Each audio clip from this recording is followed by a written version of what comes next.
What's up, welcome back to Nowstalgia. Dave here with a review of Kiss of Life's second single album, Who Is She? Kiss of Life, K-pop group, one of the most successful K-pop groups in recent years. If we look back to 2024, by my account, they had the second best year in all of K-pop behind just aespa. I thought they really burst onto the scene with a lot of exciting music. And following that successful breakout year, they immediately found themselves in seemingly tremendous and substantial online controversy, and that dovetailed directly into their most recent musical release, which was 224 from June 2025.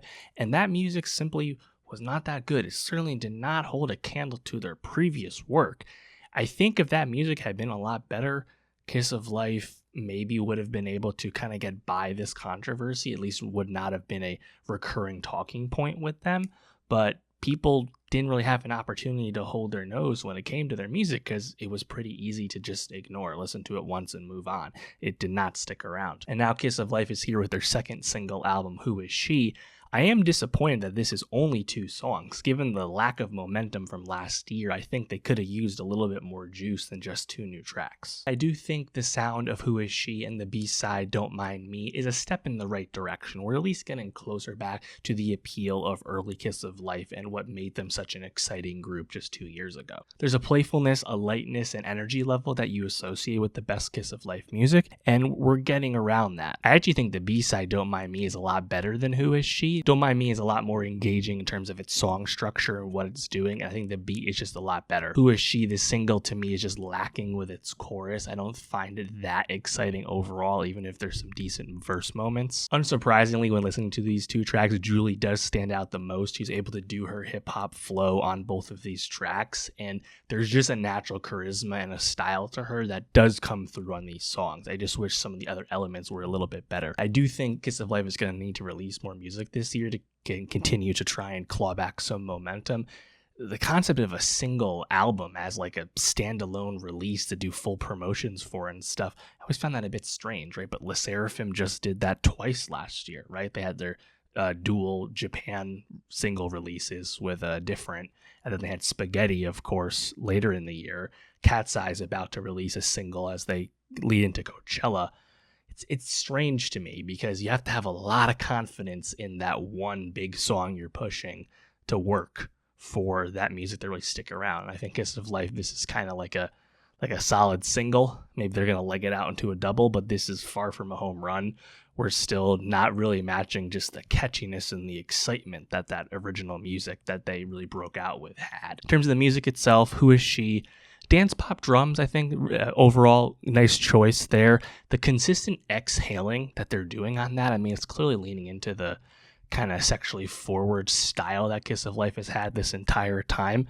But I do think the chorus here is nothing special, and frankly, that exhaling that continues actually kind of drones over some of the vocals on the chorus there. I don't think the mix is the best here, and there's just not really like a sticky hook here. There's just not really like a sticky hook with this song. You know, I think Julie on that second verse, I like her vocal melody, especially when she shifts it into then her normal rap flow. Compelling. She is a charismatic performer.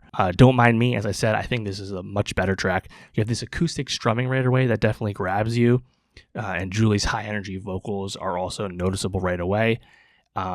From there, you know, you have these kind of jazzy horns jumping in. I think the vocals on the chorus definitely pop a lot more. You have another Julie rap verse in the second half of the song here. But there's kind of just a throwback energy to their performance style as a group here on this. What, you know, you have a bell high note flourish, which has become a bit of a signature for her.